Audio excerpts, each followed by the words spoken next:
So hello students, आज हम लोग कोऑर्डिनेशन कंपाउंड का एक बहुत ही इंटरेस्टिंग टॉपिक पढ़ने वाले हैं जिसका नाम है स्पेक्ट्रोकेमिकल सीरीज। सबने आपने क्लास 12 में एक बार तो पढ़ा ही होगा। ये स्पेक्ट्रोकेमिकल सीरीज है, ये हमको लिगेंड्स की स्ट्रेंथ के बारे में बताती है कि कौन सा लिगेंड है वो स्ट्रॉन्ग फील्ड लिगेंड है और कौन सा लिगेंड कौन सा है वीक फील्ड लिगेंड है। ओके, अब स्ट्रॉन्ग फील्ड लिगेंड क्या होते हैं? Which have sufficient energy to pair up the unpaired electron. और वीक फील्ड लिगेंड क्या होते हैं? Which do not have sufficient energy to pair up the unpaired electrons.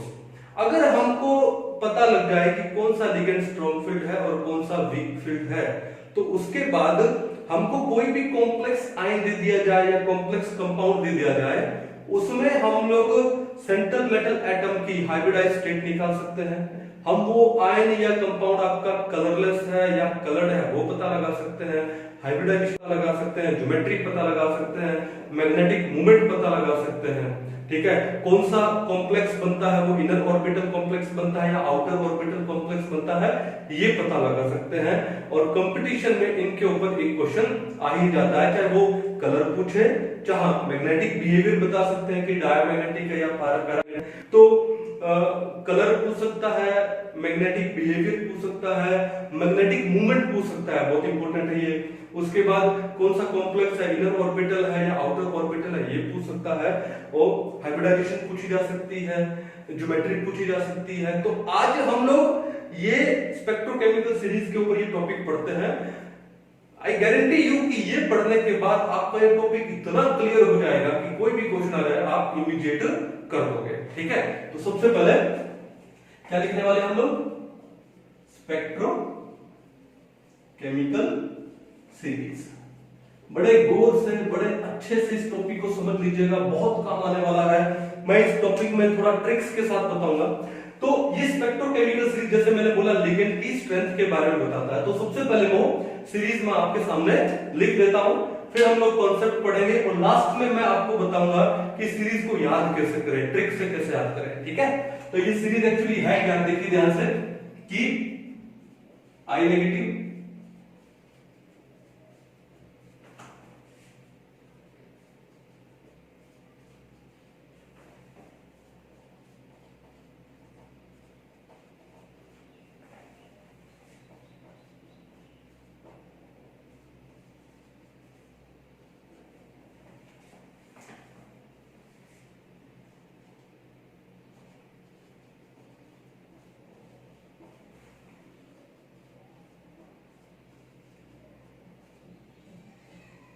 ये जो है वो हमारी स्पेक्ट्रोकेमिकल सीरीज है। हमने कुछ लिगेंड्स लिखे हैं यहाँ पे, और लिगेंड को हमने उनकी डिक्रीजिंग ऑर्डर में लिखा है, डिक्रीजिंग इंक्रीजिंग ऑर्डर में लिखा है। किसके? उनकी स्ट्रेंथ पे। अब देखो ध्यान से कि यहां पर आई नेगेटिव से लेकर के वाटर तक हम लोग कंसीडर करते हैं इनको क्या? Weak field ligands. हम लोग इनको क्या कंसीडर करते हैं? Weak field ligands. और उसके बाद आइसोथायोसाइनेटो से लेकर के CO तक हम इनको कंसीडर करते हैं क्या? Strong field ligands. आप इसको शॉर्ट में SFL भी बोल सकते हो, और वीक फील्ड लिगेंड शॉर्ट में आप क्या बोल सकते हो? WFL। ओके, अब ये सीरीज को याद कैसे करें वो मैं आपको एंड में बताऊंगा।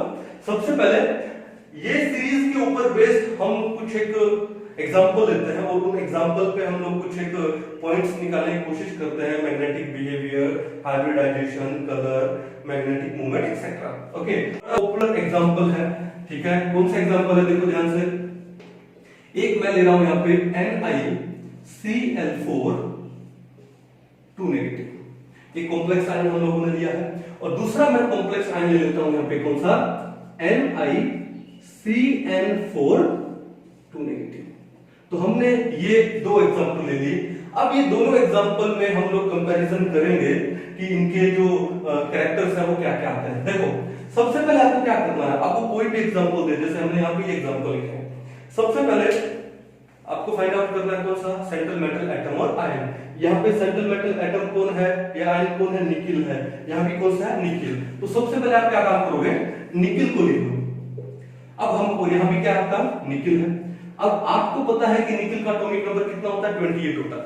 28 निकिल का एटॉमिक नंबर कितना है, 28 है। अब 28 है तो जो वैलेंशियल इलेक्ट्रॉनिक कॉन्फ़िगरेशन होगा वो कितना होगा, 3d8 4s2। एक छोटा सा ट्रिक बताता हूं इसके लिए भी। अगर आपके पास एटॉमिक नंबर 21 से 29 के बीच में हो, अगर आपके पास एटॉमिक नंबर 21 से 29 के बीच में हो, तो 24 और 29 को छोड़ दीजिए, क्योंकि उनके अंदर एक्स्ट्रा स्टेबिलिटी होती है, ठीक है। क्रोमियम को और कॉपर को आप छोड़ दीजिए। बाकी जो भी बचे, आपको करना क्या है, आपको वैलेंस में क्या लिखना है, 3d4s। क्या लिखना है, 3d4s। और उसके बाद जो भी एटॉमिक नंबर है, जो भी उनके डिजिट है, जैसे मान लो यहाँ पे आ रहा है 28 आ रहा है, ओके, मैंने क्या लिखा, 3d4s ये लिखा। अब आपको क्या कर देना है, उल्टा कर देना है, तो ये हो जाएगा 3d8 4s2। जैसे मान लो एटॉमिक नंबर आपके पास अगर 21 हो जाए तो क्या करोगे, क्या लिखोगे, 3d4s 3d1 4s2, simple. Atomic number 23 3d3 4s2, बड़ा सिंपल सा है। तो आप इसको, ये टाइम बचा देगा आपका, ठीक है। तो यहां पर आपके पास निकिल एटॉमिक नंबर कितना है, 28, तो वैलेंशियल इलेक्ट्रॉनिक कॉन्फ़िगरेशन क्या होगा, 3d8 4s2 होगा। चलो आगे चलते हैं, 3d8 4s2। चलो, तो हमने लिख दिया वैलेंशियल कॉन्फ़िगरेशन 3d8 4s2। अब एक चीज देखो यहां पे, अब उसके बाद उस निकिल के ऊपर, सेंट्रल मेटल एटम के ऊपर उसका ऑक्सीडेशन स्टेट निकाल लेते हैं। देखो ये Cl, ये लिगेंड लगा है क्लोराइड, तो Cl पे चार्ज कितना होता है, नेगेटिव 1 माइनस, तो 4 पे कितना हुआ, 4 नेगेटिव। वो 4 नेगेटिव बाहर जाके, स्क्वायर ब्रैकेट के बाहर जाके वो क्या हो जाएगा, 4 पॉजिटिव हो जाएगा। 4 पॉजिटिव और 2 नेगेटिव कितना हुआ, 2 पॉजिटिव। इसका मतलब here nickel is in the +2 oxidation state. तो यहां पे हमारे पास निकिल क्या है, निकिल हमारे पास यहाँ पे है +2। अब देखो +2 का सीधा साधा मीनिंग क्या है, 2 इलेक्ट्रॉन गए, और इलेक्ट्रॉन जब जाएंगे तो सबसे पहले कहां से जाएंगे, बाहर से जाएंगे। बाहर यानी इस साइड से जाएंगे, तो इस साइड से कहां से जाएंगे, 4s से। तो 4s के 2 इलेक्ट्रॉन निकाल दो, क्योंकि +2 है। तो हमारे पास कॉन्फ़िगरेशन क्या बचा, 3d8 बचा। 4s के 2 निकाल दिए तो 4s हमारा खाली हो गया, ओके। अब 4s खाली हो गया, 4s, अब देखो फोर्थ शेल स्टार्ट हो गया ना, चाहे खाली पड़ा है, तो 4s के बाद कौन आता है, 4p आता है। ये 4p भी हमारे पास खाली पड़ा है, क्लियर बात है।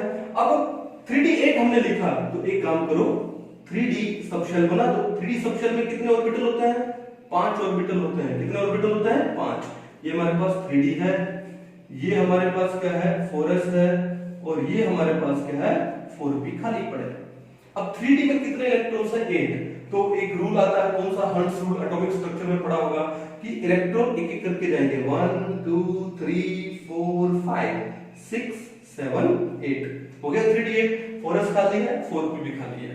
इतना आप लोगों को कर लेना है। अब थोड़ा यहां पर एक बार इसको भी देख लेते हैं कि देखो सेंट्रल मेटल कौन है, निकिल है, साथ में कौन लगा, साइनाइड। साइनाइड का चार्ज कितना होता है, -1। कितने साइनाइड है, 4, तो -1 × 4 -4, बाहर जाके +4 और बाहर ऑलरेडी क्या है, -2, तो +4 और -2 तो यहां भी आपका निकिल कौन सा हो गया, +2 ऑक्सीडेशन स्टेट में हो गया।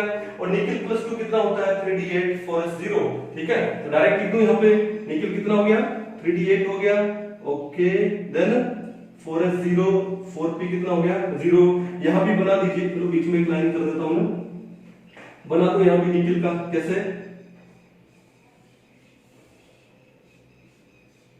ये लो 3d8, 3 4 5 6 7 8, then 4s0, then 4p also 0, clear है।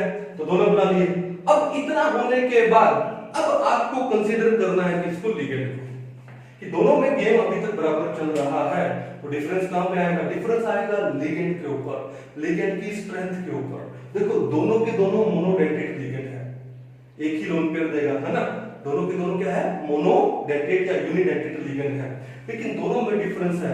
यहाँ पे लिगेंड है क्लोराइड और यहाँ पे लिगेंड है साइनाइड। अब यहाँ काम आएगा इनकी स्ट्रेंथ, और स्ट्रेंथ के लिए काम आएगी आपकी स्पेक्ट्रोकेमिकल सीरीज।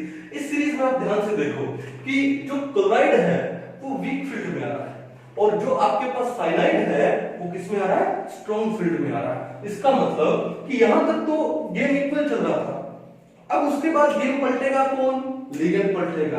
अब लिगेंड के लिए आपको पता होना चाहिए कौन स्ट्रॉन्ग है कौन वीक है, उसके लिए क्या पता होना चाहिए, स्पेक्ट्रोकेमिकल सीरीज मैंने लिख दी है। पहले मैं कॉन्सेप्ट कराता हूं और लास्ट में उस सीरीज को याद कैसे करें मैं आपको ट्रिक बताऊंगा, 1 मिनट में आपको याद हो जाएगा, ठीक है। अब देखो वीक फील्ड लिगेंड है कौन, क्लोराइड, और मैंने आपको बोला वीक फील्ड लिगेंड का मतलब क्या है, the ligands which do not have sufficient energy to pair the unpaired electron. क्यों, क्योंकि देखो लिगेंड है तो अपना लोन पेयर देगा, ठीक है। अब लोन पेयर के लिए कम से कम एक ऑर्बिटल चाहिए। अब कितने लिगेंड है, 4, तो कितने ऑर्बिटल चाहिए, 4। अब देखो ये ऑर्बिटल फुल है फुल है फुल है, लेकिन ये दो ऑर्बिटल है वो फुल फिल्ड नहीं है, वो हाफ फिल्ड है, और हमको तो एक पूरा एम्प्टी क्या चाहिए, ऑर्बिटल चाहिए। अब देखो एक सिचुएशन ये हो सकती है, तो या तो इनको छोड़ दिया जाए और आगे के एम्प्टी कितने आएंगे, 4 ऑर्बिटल चाहिए, 1 2 3 4 हमारे पास ये ले लीजिए। बट अगर हमारे पास फैसिलिटी है इनर ऑर्बिटल्स को भी लेने की तो हम जरूर लेंगे, ठीक है। क्या इस एक इलेक्ट्रॉन को जो कि अनपेयर्ड है, ये भी अनपेयर्ड, इस इलेक्ट्रॉन को उठा के यहां रख दिया जाए, रखने से क्या होगा कि ये तो फुलफिल्ड हो जाएगा और ये क्या हो जाएगा, एम्प्टी हो जाएगा। तो एक ऑर्बिटल ये तो टोटल हमारे पास 1 2 3 4 ये भी ले जा सकते हैं। तो पहले आपको ये काम करना है, लेकिन इस इलेक्ट्रॉन को यहां से उठा के यहां पर रखने के लिए, यानी इस सिंगल इलेक्ट्रॉन को पेयर अप करने के लिए, इस अनपेयर्ड इलेक्ट्रॉन को पेयर अप करने के लिए यू नीड एनर्जी, ओके। तो आपका लिगेंड क्या होना चाहिए, उसके लिए स्ट्रांग होना चाहिए, लेकिन हमारा कोलाइड लिगेंड किस में आ रहा है, वीक में आ रहा है। तो वीक लिगेंड है, it do not pair the unpaired electron, मजबूरी है। तो ये दो इलेक्ट्रॉन यहां के यहां पड़े रहेंगे, क्यों, क्योंकि chloride is a weak field ligand, it do not have sufficient energy to pair the unpaired electron. तो क्या होगा, कितने लोन पेयर चाहिए, 4, ठीक है, ओके। 4 लोन पेयर आएंगे तो कितने ऑर्बिटल चाहिए वेकेंट, 4। तो 1 2 3 4 हमारे पास ये 4 ऑर्बिटल वेकेंट है।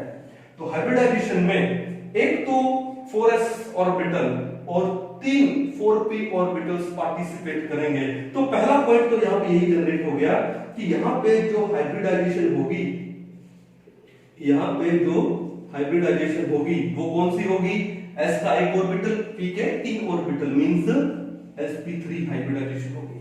यहां पे कौन सी होगी, sp3। अब sp3 क्या होती है, टेट्राहेड्रल होती है, और ये क्या 3 डायमेंशन होती है। तो ये sp3 है, बोले तो 3D है। नंबर 2 ज्योमेट्री, sp3 में ज्योमेट्री क्या होती है, टेट्राहेड्रल। तो क्या मैं बोल सकता हूं NiCl4 नेगेटिव इज टेट्राहेड्रल, वो क्या होता है, टेट्राहेड्रल, sp3 हाइब्रिडाइज होता है। अब नंबर 3 पे आ जाता है। नंबर 3 पे क्या है, मैग्नेटिक बिहेवियर। अब देखो यहां पे 2 टाइप के मैग्नेटिक बिहेवियर है हमारे पास, एक पैरामैग्नेटिक और एक डायमैग्नेटिक। पैरामैग्नेटिक कब होता है, when you have unpaired electrons, जितने अनपेयर्ड इलेक्ट्रॉन्स ज्यादा होंगे पैरामैग्नेटिक बिहेवियर उतना ही ज्यादा होगा। और डायमैग्नेटिक क्या होता है, when you do not have unpaired electrons, means when you have paired electrons. अब देखो यहां पे कितने अनपेयर्ड इलेक्ट्रॉन हैं, 2, इसका मतलब ये पैरामैग्नेटिक बिहेवियर शो करेगा। एक अनपेयर्ड होता तो भी पैरामैग्नेटिक शो करता। हाँ, जितने ज्यादा अनपेयर्ड इलेक्ट्रॉन्स होंगे वो पैरामैग्नेटिक बिहेवियर उतना ही बढ़ जाता। तो नंबर 3 जो हम डिस्कस करने वाले कौन सा है, ये क्या होगा आपका, पैरामैग्नेटिक होगा। क्या होगा, पैरामैग्नेटिक होगा, ओके। अब नंबर 4 पे आ जाता है। तो देखो पैरामैग्नेटिक का अनपेयर्ड इलेक्ट्रॉन है तो क्या होगा, एनर्जी को एक्सेप्ट करेगा तो ग्राउंड स्टेट से कहां पे जाएगा, एक्साइटेड में जाएगा। एक्साइटेड स्टेट क्या होती है, अनस्टेबल होती है, तो वापस आएगा ग्राउंड में। जो वापस जब ग्राउंड में आएगा तो कैसे आएगा, एनर्जी को रिलीज करके, और वो एनर्जी को रिलीज करेगा विजिबल रीजन में, और वो हमको डिफरेंट कलर से दिखेगी। इसका मतलब अगर ये पैरामैग्नेटिक है तो ये कलर्ड होगा। फिर मैंने वही बात बोला कि जितने ज्यादा अनपेयर्ड इलेक्ट्रॉन होंगे उतना ही पैरामैग्नेटिक बिहेवियर ज्यादा होगा और उतना ही कलर डार्क हो जाएगा, उतना ही कलर क्या हो जाएगा, डार्क। तो नंबर 4 आता है हमारा कि अनपेयर्ड इलेक्ट्रॉन है तो पैरामैग्नेटिक है, पैरामैग्नेटिक है इसका मतलब ये क्या हो जाएगा, ये कलर्ड हो जाएगा। गॉट इट, कितने पॉइंट्स होंगे, 4। अब आ जाते हैं नंबर 5 पे। नंबर 5 हम क्या निकाले, इसका मैग्नेटिक मोमेंट निकाल लेते हैं, म्यू निकाल लेते हैं। क्या निकाल लेते हैं, म्यू। अब म्यू कैसे निकालते हैं, म्यू का फॉर्मूला कौन सा, स्पिन ओनली निकाल रहे हैं हम लोग। तो म्यू का फॉर्मूला क्या है, root of n into n plus में 2। तो म्यू का फॉर्मूला क्या है, root of n into n plus में 2, where n is number of unpaired electrons. n का मतलब क्या होता है, नंबर ऑफ अनपेयर्ड इलेक्ट्रॉन। अब यहां पर आपके पास कितने अनपेयर्ड इलेक्ट्रॉन है, हमारे पास 2 अनपेयर्ड इलेक्ट्रॉन है, तो आपका जो म्यू है वो कितना हो जाएगा, रूट ऑफ 2 इंटू 2 प्लस में 2, कितना आ जाएगा ये 2 प्लस 2 4, 4 इंटू 2 कितना हो गया 8 हो गया, रूट 8 का मतलब क्या होता है, रूट 8 का मतलब होता है 2 रूट 2, ठीक है। अब 2 रूट 2 कितना होगा, 2 इंटू रूट 2 कितना होता है 1.414, ये आपका आ गया 2.828, या इसको मैं शॉर्ट में लिख सकता हूं 2.83 बोहर मैग्नेटॉन। बोहर मैग्नेटॉन इसके यूनिट्स है। तो आपका यहाँ पे जो मैग्नेटिक मोमेंट म्यू आ रहा है वो कितना आ रहा है, 2.83 बोहर मैग्नेटॉन, ये आपका मैग्नेटिक मोमेंट आ गया।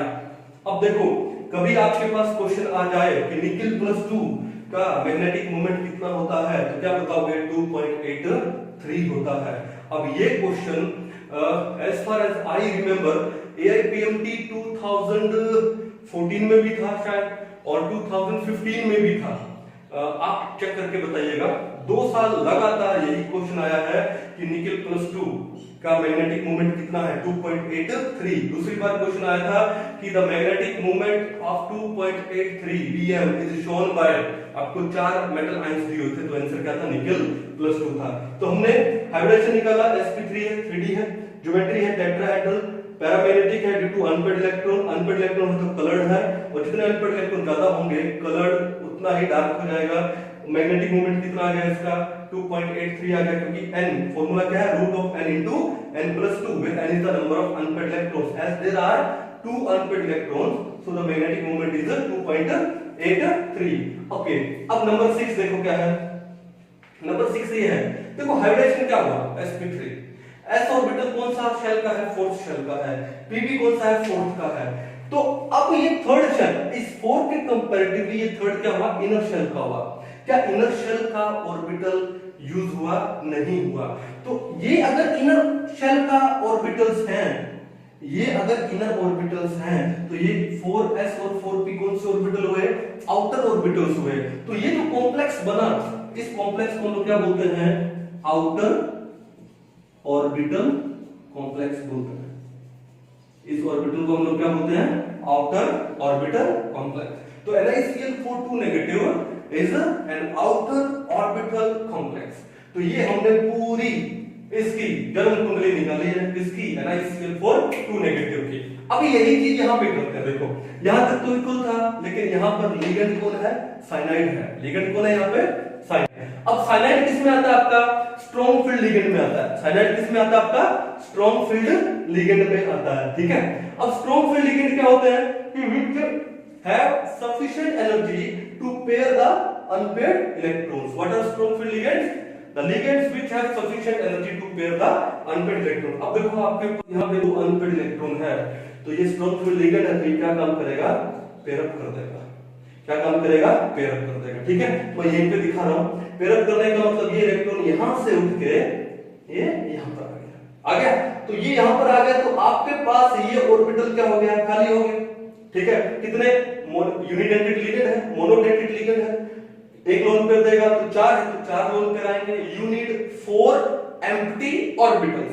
अब 4 एम्प्टी ऑर्बिटल्स कौन सा हुआ, 1 3d का हुआ, 1 4s का हुआ, और 2 हम ले लेंगे किसके, 4p के। हमको 4 ही चाहिए, तो एक हमने 3d का ले लिया, एक हमने 4s का ले लिया, और 4p के 2 की ही जरूरत पड़ी, हमने वो ले ली। तो अब यहां पे जो पहला पॉइंट आपका कौन सा है, हाइब्रिडाइजेशन। कि हाइब्रिडाइजेशन में एक 3d ऑर्बिटल यूज हुआ, एक 4s ऑर्बिटल यूज हुआ, और 2 4p ऑर्बिटल यूज हुए, तो हाइब्रिडाइजेशन क्या हुई, dsp2, क्योंकि p के 2 ऑर्बिटल यूज हुए हैं, 3d का एक ही हुआ है, तो इसलिए हमने क्या बोला, d ओनली। sp एक यूज हुआ है, तो s, p के 2 यूज हुआ, तो sp2। तो हाइब्रिडाइजेशन आपके पास आ गया dsp2। अब ये जो dsp2 इनर ऑर्बिटल अगर आपका यूज हो गया, तो यहां ये 2 डायमेंशन होता है। जो dsp2 होती है वो क्या होती है, 2d होती है। यहां पे ज्योमेट्री बनती होती है स्क्वायर प्लेनर। क्या बनती है, स्क्वायर प्लेनर। तो नंबर 2 कि यहां पे जो ज्योमेट्री है, यहां पे जो ज्योमेट्री है वो कौन सी है? स्क्वायर प्लेनर है। यहां पे ज्योमेट्री कौन सी है? Square planar. Got it? Okay, number 3 पे आ जाते हैं, किसके ऊपर? मैग्नेटिक बिहेवियर पे। अब देखो कोई भी इलेक्ट्रॉन अनपेयर नहीं है, all the electrons are paired. अब जब इलेक्ट्रॉन्स पेयर्ड हैं तो क्या होगा? डायामैग्नेटिक होगा। क्या होगा? डायामैग्नेटिक। क्या होगा? Diamagnetic. Okay, number 3। Now number 4, अब सारे के सारे इलेक्ट्रॉन्स पेयर्ड अप है तो इसका मतलब क्या होगा? ये कलरलेस होगा। ये क्या होगा? कलरलेस। तो ये कलर के बारे में बात हो गई। नंबर 5 किसके ऊपर आ जाते हैं? Magnetic movement. कौन सा? Spin only. फॉर्मूला क्या है? सेम वही, root of n into n plus 2। Unit क्या है? Bohr magnetron, where n is the number of unpaired electron. As you can see unpaired electron है ही नहीं, तो n का वैल्यू कितना है? 0। अगर n का वैल्यू 0 है तो ये आपका म्यू कितना आ गया?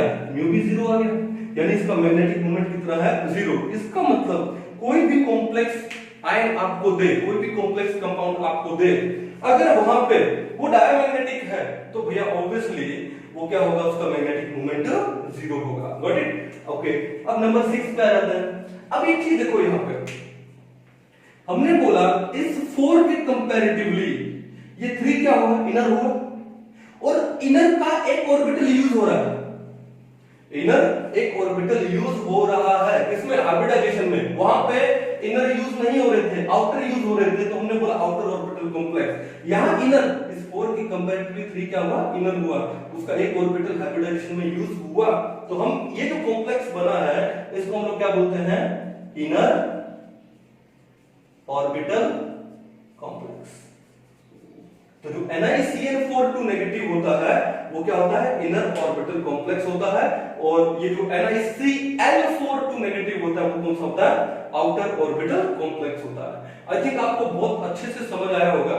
बस इसके अंदर आपको सिर्फ ध्यान क्या रखना है?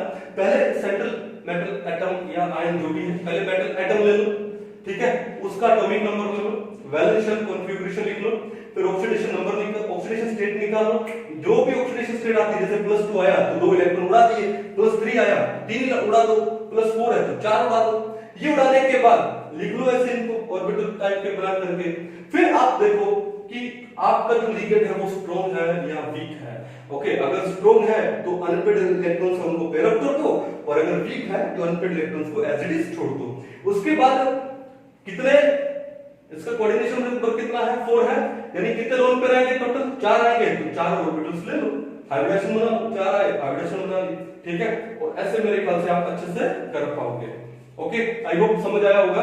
अब सारी गेम किसके ऊपर आती है? इसके ऊपर आती है। ये सर ये स्पेक्ट्रोकेमिकल सीरीज याद हो जाए तो मजा आ जाए, ठीक है। ओके, तो मैं एक ट्रिक बताता हूं इसको याद करने का।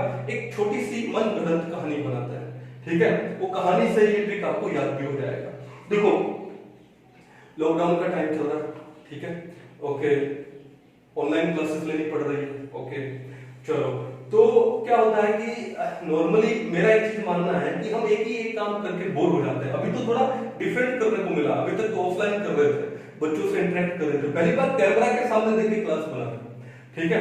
तो मेरा ये है कि इट्स बीन 13 इयर्स नाउ, 13 साल हो गए मुझे प्रोफेशन में, ठीक है। अब थोड़ा सा बोर हो गए तो कोई नया प्रोफेशन चूज करते हैं। अब नया प्रोफेशन चूज करें, यानी एक छोटा सा होता है ना, ब्रेक दे दे अपने आप को, ठीक है, ओके। तो हालांकि टीचिंग से बढ़िया कोई प्रोफेशन नहीं है, it's a very noble profession, लेकिन एक छोटा सा ब्रेक चाहिए, 1 साल का, 2 साल का। अब वो ब्रेक तो ले लें, लेकिन उस 1-2 साल में करें क्या? क्योंकि हम टीचर्स लोग हैं, ज्यादा पैसे नहीं मिलता, दाल रोटी चलती है सब, तो करें क्या? ब्रेक लेके करें क्या? कुछ डिफरेंट काम तो करें। अब ऐसा क्या डिफरेंट काम करें कि जिसमें हमारी जो इनपुट हो, यानी हम जो इन्वेस्टमेंट करें वो मिनिमम हो और जो हमें प्रॉफिट हो वो मैक्सिमम हो, ठीक है। आप भी सोचिए कि कोई ऐसा बिजनेस जहां पे इन्वेस्टमेंट मिनिमम नेग्लिजिबल और जो प्रॉफिट हो वो क्या हो? मैक्सिमम हो, ओके। तो सोचिए, दिमाग लगाइए। मेरे को सोचने के बाद लगा कि एक काम ऐसा है, जैसे एक सैलून खोल लिया जाए, एक बार्बर शॉप खोल ली जाए, अब आपको हंसी आ रही होगी इस बात को देख के, लेकिन सैलून में क्या है, आपका इन्वेस्टमेंट देखते हैं क्या है। एक चेयर 300 रुपए, एक सीजर्स कैंची 50 रुपए, एक मिरर 50 रुपए, कितना हुआ 400 रुपए, फिर एक कॉम्ब 10 रुपए का, और एक स्प्रेयर 10 रुपए का। पानी तो कहीं से मिल जाएगा, कितना हुआ टोटल 420 रुपए। फिर आपको लोकेशन चाहिए, तो लोकेशन देखो सब खाली पड़ा, किसी भी पेड़ के किनारे बढ़िया लोकेशन लगाइए, कोई आपको रोकने वाला नहीं, और डेली लोकेशन चेंज करो, वेन्यू डेली न्यू। आपका इन्वेस्टमेंट कितना हुआ 420 रुपीज। अब देखो कि अगर आपके पास दिन में 10 लोग भी आते हैं, किसके लिए, हेयर कट के लिए या जो भी, और आप सिर्फ मिनिमम चार्ज 50 रुपए भी करते हो पर पर्सन से, तो कितना हुआ 500 रुपए। महीने में कितना हुआ 15,000। देखो आपका इन्वेस्टमेंट था 420 रुपए, और आपके महीने की सैलरी कितनी चालू हुई 15,000 रुपए।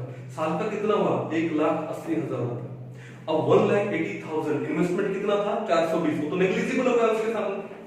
अब वो 1,80,000 से सोचा कि यार अब थोड़ा सा बड़ा करते हैं, अब कोई बड़ा शॉप रेंट पे ले लेता है, और उसमें एक चेयर की जगह 10 चेयर लगाते हैं, और कुछ लड़के लोग हायर कर लेते हैं जो अपने लिए काम करेंगे। ओके, थोड़ा मिरर लगा के, थोड़ा एसी वेसी लगा के, थोड़ा अच्छा बनाते हैं उसको। ओके, वो सेटअप कर लिया, लेकिन वो सेटअप करने से फिर सोचा कि सेटअप करने से पहले 50 रुपए लेते थे, अब थोड़ा ज्यादा लिया जाए। अब यह है उसमें टाइम लगेगा। तो होता क्या है, एडवर्टीजमेंट के एक दो तरीके हैं। या तो आप किसी ब्रांड एम्बेसडर को बुला लो, जैसे मान लो हमने सलमान खान को बुलाया, ठीक है, हमारे ब्रांड की क्या करने के लिए, एडवर्टीजमेंट करने के लिए। ओके, लेकिन एक दिक्कत है कि सलमान खान को बुलाएंगे, वो खुद इतना पैसा लेगा कि हम लोन चुकाते चुकाते मर जाएंगे। हाँ, उसके आने से बेनिफिट बहुत अच्छा हो जाएगा, वो आएगा, और हमने सिर्फ एक फोटो भी खिंचा लिया उसके साथ में, तो उसके बाद लोगों में हो जाता ना, यहाँ से सलमान खान हेयर कट करवाने आता, तो हम पर पर्सन 5,000 रुपीज भी चार्ज कर सकते हैं। लेकिन प्रॉब्लम ये है कि उसको बुलाने के लिए इतने पैसे देने पड़ेंगे, वो कहां से देंगे। ओके, अब क्या काम करें, फिर एक छोटा सा काम और भी है, क्या कि जिस दिन शॉप का ओपनिंग होना है, एक बाहर थोड़ा टेंट वेंट लगा ले, थोड़ा ईटेबल्स, कोल्ड ड्रिंक, समोसे, कचौरी एक्सेट्रा वो लगे, थोड़ा म्यूजिक लगाते हैं, और आसपास के जितने भी शॉप्स हैं, उन ओनर्स हैं या उनको बुलाया जाए। सब लोग आएंगे, तो खाने के लिए हम लोग कहीं भी जा सकते हैं, ठीक है। ओके, तो सब लोग आएंगे, बैठेंगे चेयर पे, समोसे कचौरी खाएंगे, देखेंगे वो नया शॉप खुला, ठीक है। लेकिन उससे हमारा बेनिफिट क्या होगा, उससे हमारा कोई बेनिफिट नहीं होने वाला। तो बेनिफिट करने के लिए करें क्या, हाँ, हम ऑफर रखते हैं। देखा ना आपने, कुछ शॉपिंग मॉल में देखा या ब्रांड्स में देखो, 40% ऑफ, इसके साथ में 3,000 की शॉपिंग के साथ में ये ट्रॉली फ्री, फलाना ढीम का। तो हम भी ऑफर रखें कि एक हेयर कट पे एक थ्रेडिंग फ्री। थ्रेडिंग गर्ल्स करवाती हैं, बॉयज तो मैंने सुना नहीं इतना भी, क्योंकि मैंने कभी करवाया नहीं। तो एक हेयर कट पे थ्रेडिंग फ्री, ठीक है। अब देखो, बॉयफ्रेंड और गर्लफ्रेंड को थ्रेडिंग के कितने पैसे लगते हैं, हार्डली 10-15 रुपए लगते होंगे, और 5-10 मिनट लगते हैं करने के लिए, और हेयर कट में आधा घंटा 20 मिनट तो लगते ही।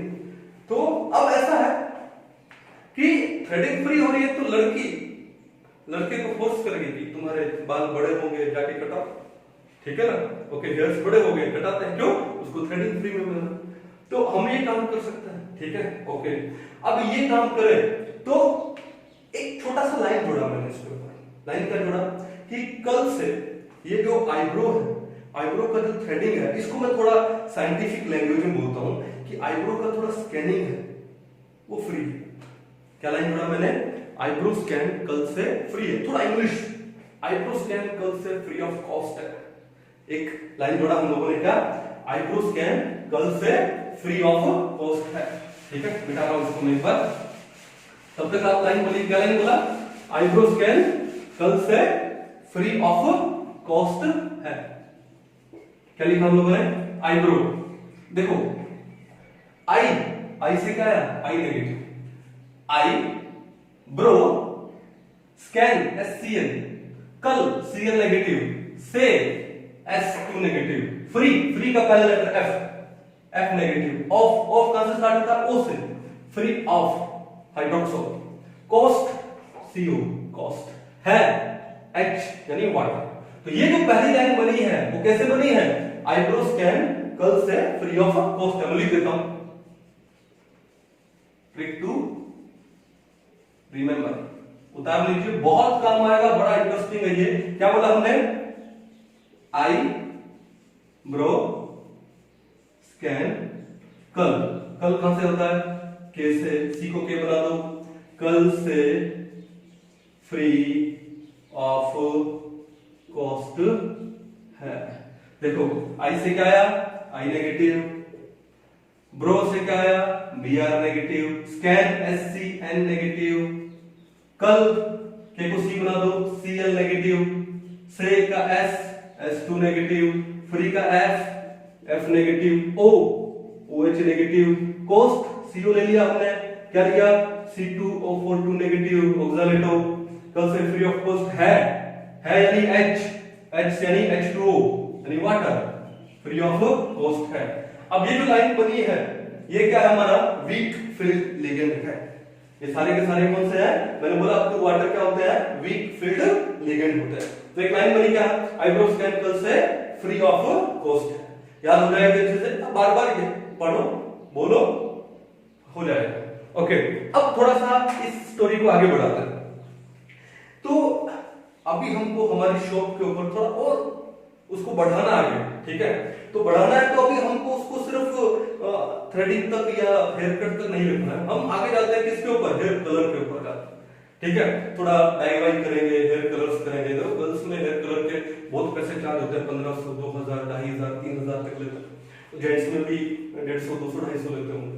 ओके, तो बात यह है कि हमने अब हेयर कलरिंग भी चालू कर दी है। तो आजकल का जो कस्टमर है ना, देखो पहले बात तो कस्टमर का मतलब क्या होता है? कस्ट प्लस मर, जो कष्टों से मर जाए वो कस्टमर है कि नहीं? बताओ, ठीक है? तो आजकल का जो कस्टमर है वो बड़ा चूजी हो गया। क्या हो गया कि टीवी वगैरह में क्या आपकी जो हेयर कलर आप यूज कर रहे हो, जो भी ब्रांड का आप यूज कर रहे हो, उसके अंदर अमोनिया नहीं होना चाहिए। क्यों? अमोनिया क्या करेगा? कलर को फिक्स तो कर देगा लेकिन हेयर्स को रफ कर देगा, तो धीरे धीरे हेयर्स खत्म होने लगेंगे। Then you will become uncombed hair, no need to dye. Okay, तो हमको हमारे कस्टमर को एक भरोसा भी दिलाना है कि सर हमारे किसी भी कलर में अमोनिया नहीं है, अमोनिया ऐड नहीं है। तो मैंने इसका एक लाइन जोड़ा। क्या लाइन जोड़ा? कि नो कलर्स एडेड अमोनिया, यानी किसी भी कलर में अमोनिया ऐड नहीं है। क्या लाइन जोड़ा? देखो हम लोगों ने, no colours added ammonia.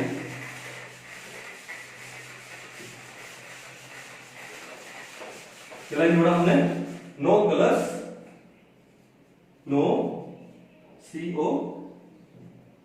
COLORS, LOURS भी लिख सकते हो, नो कलर्स एडिड अमोनिया। अब अमोनिया को तो NH3 लिखे ना, हम साइंस के लोग हैं, केमिस्ट्री वाले लोग हैं, NH3 लिखेंगे। तो नो कलर्स देखो क्या आ रहा है, देखो ध्यान से, यहां पे NCS लग रहा है, no colours, EDTA ED added, फिर क्या है? NH3, तो ये क्या हो गया आपका? NCS negative, isothiocyanato, no colours added, एड ED एड आ रहा है, Ta4 negative, ethylene diamine tetraacetate, no colours added ammonia, बताने की जरूरत ही नहीं है, ठीक है? तो नो कलर्स एडिड अमोनिया हो गया, क्या जुड़ गया, ठीक है? क्या था? आईब्रो स्कैन कल से फ्री ऑफ कॉस्ट है, नो कलर्स एडिड अमोनिया। अब आगे चलते हैं, ठीक है? अब देखो सब कुछ माहौल तैयार हो चुका है, हमने ये हेयर कलरिंग का भी स्टार्ट कर दिया। अब हमारी शॉप स्टार्ट होने वाली है, कब से? कल से, ठीक है? और हमारी उस सैलून पे, उस बार्बर शॉप पे कौन कौन आ सकता है? कोई भी आ सकता है। कब? अब से। तो हमने क्या लिखा? एनीवन नाउ कैन कम। कहां पे? उस सैलून पे। तो क्या लिखा हमने आगे? एनीवन। अब देखो एनीवन कहां से? N, EN, ethylene diamine, N, anyone से एन हो गया, ठीक है? क्या लिखा?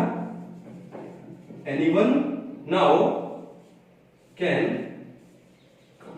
तो एनीवन एन, तो क्या लिखा हम लोगों ने? NEN। नाउ NO, नाउ को देखो NOW, NO तो लिखते हमने NO2 नेगेटिव, नाइट्राइट, तो ये नाइट्राइट, नाइट्राइट तो N हो सकता है ना? नाइट्राइट तो O हो सकता है। तो anyone now then can, CN negative, cyanide हो गया। कम, कम के पहले दो लेटर्स क्या है? अल्फाबेट्स क्या है? CO, carbon monoxide. Anyone no? तो ये जो पहले हमने लिखे आईब्रो स्कैन पल्स से फ्री ऑफ कॉस्ट है, दीज आर WFLs, और जो बाद में लिखे हैं these are SFL, strong field ligand. तो दोबारा से बोलता हूं, अब ये सीरीज देखो ध्यान से, आईब्रो स्कैन कल से फ्री ऑफ कॉस्ट है, no colours added ammonia, anyone now can come. ठीक है, तो पहली लाइन जो है आईब्रो स्कैन कल से फ्री ऑफ कॉस्ट है, वीक फील्ड लिगेंड, दूसरी लाइन कौन सी है, strong field ligand. I think आपको बहुत इंटरेस्टिंग लगा होगा, अच्छे से इसको याद कीजिए। मैंने 2 एग्जांपल लिए थे, आप और एग्जांपल लीजिए, प्रीवियस ईयर के क्वेश्चन उठा के देखो जिसमें पैरामैग्नेटिक, डायमैग्नेटिक पूछा हो, कलर या कलरलेस पूछा हो, या फिर मैग्नेटिक मूवमेंट पूछा हो, या फिर हाइब्रिडाइज्ड स्टेट पूछी हो, ज्योमेट्री पूछी हो, या कॉम्प्लेक्स कौन सा है, इनर ऑर्बिटल कॉम्प्लेक्स या आउटर ऑर्बिटल कॉम्प्लेक्स है वो पूछा हो, वो सारे क्वेश्चन लीजिए और इससे हिसाब से जो मैंने बताया वो करके देखिए, आपके बड़े जल्दी क्वेश्चन हो जाएंगे और आपके 4 नंबर मान के चलो एकदम पक्के हैं। ठीक है, तो आज के लिए ये, थैंक यू सो मच।